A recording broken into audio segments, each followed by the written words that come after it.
is beyond you. This is the story of the rise of an idea that has come to dominate our society.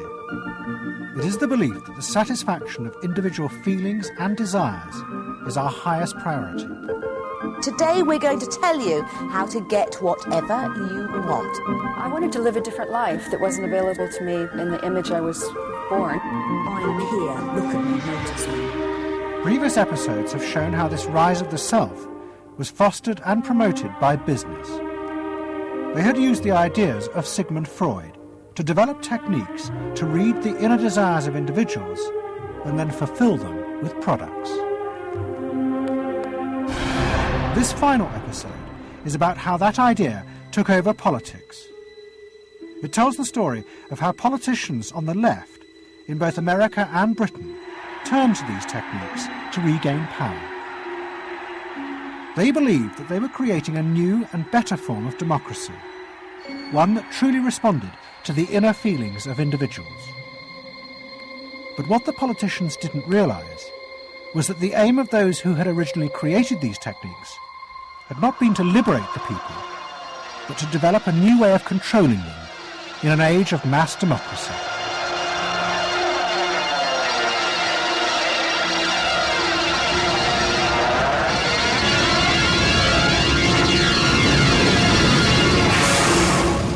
The roots of the story lie way back in the America of the 1920s with one man.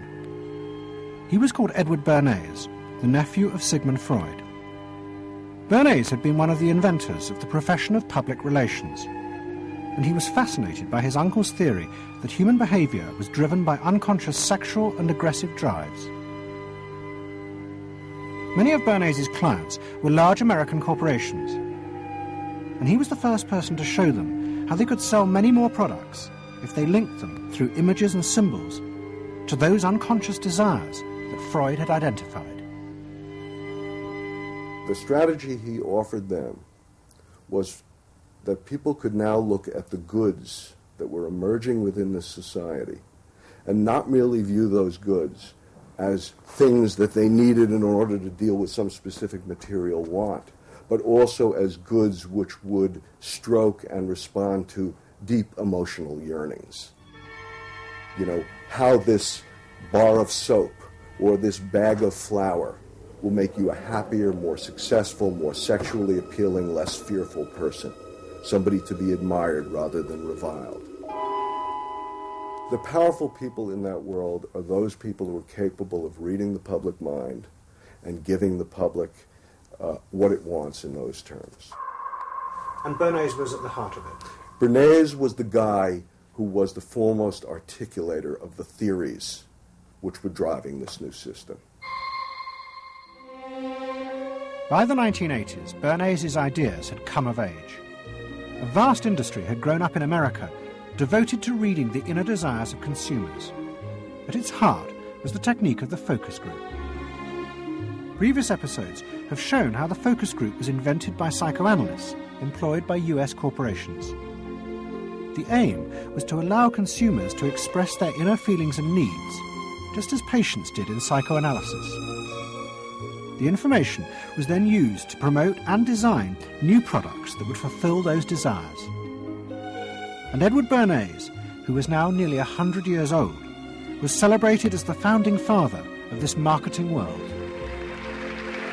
Hi, Doctor. Good to see you. Come on up over here. There you go. Doctor, tell me again what the doctor is. What are we dealing with here? You're the father of public relations. What we're dealing with really is the concept that people will believe me more if you call me doctor. Oh, I see. So, it's a good idea.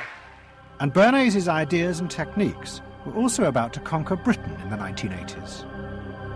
Unlike America, the ruling elites in Britain had always distrusted the idea of pandering to the masses. It was epitomised by the patrician elite who ran the BBC. Even as late as the 60s, popular programmes were referred to as ground bait. Their real job was to lure the viewers into watching the more serious programmes the elite knew was good for them. And market research reflected this attitude. Individuals were observed and classified by market researchers according to their social class, from A through C2, D and E.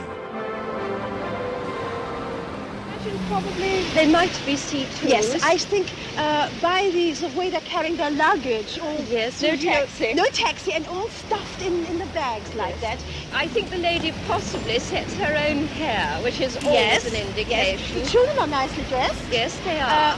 Probably a skilled worker. A skilled, yes, a skilled worker. I would think say so. Yes, I would say certain apprenticeship or done some. That's qualifying. Yes. We agree then. Yes, we think C2. We think so. Yes. When people were asked their opinion about both products and politics, they were selected by social class and asked only strictly factual questions about what they thought. Leaving your own party sympathies on one side, who do you think will win this forthcoming election? Labour. Labour? And tell me which you prefer.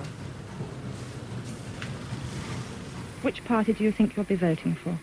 This time, Liberals. You'll be voting for the Liberals. And who do you think will be second? Conservative. This one. Thank you. The idea that one might ask people what they themselves felt and desired, and then give it to them, was seen as alien to the ruling elites, which would challenge their belief that they knew what was best for the public. There's evidence in other countries, in the United States, for example, where pollsters have been used before elections to interpret the mood of the public, and then you give people more what they want to have and less what they ought to have. But again, this could be alleged to be more democratic, I don't know. It's very dangerous ground, I think, though, when polls are used in that way. But then, in the economic crisis of the mid-70s, British industry was forced to begin to pay attention to the inner feelings of consumers. As the recession deepened, consumer spending fell dramatically, and the advertisers insisted that the only way for companies to survive was to make their advertising more effective. And to do this, they would have to delve into people's underlying psychological motives for purchasing. The advertising industry started to bring in Americans to run focus groups with British housewives. Everyone is a unique person, and even though you're a group of 10 today, we don't want a group opinion. And we want to know your ideas and your thoughts, no matter how crazy it might be. Please let your imagination run wild, because that's how very crazy things like instant coffee got born. Now, can we get somebody, this lady, to be a kitchen sink? And a kitchen sink, how do you feel with these things that are being used to clean you up? Well, I've got to feel clean. I've got to be kept clean. So I feel that. I should hate it if I was all greasy, so I've got to be easy to clean. Okay, now the housewife, this lady, what would you use to clean your kitchen sink? A scouring powder. Of course, a cloth to apply the things on, and plenty of water.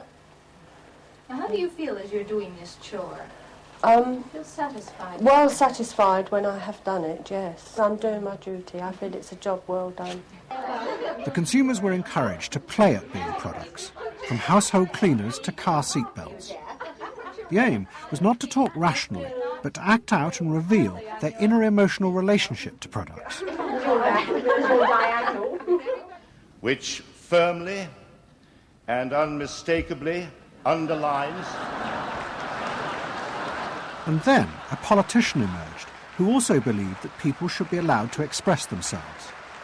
Instead of being controlled by the state, the individual should become the central focus of society.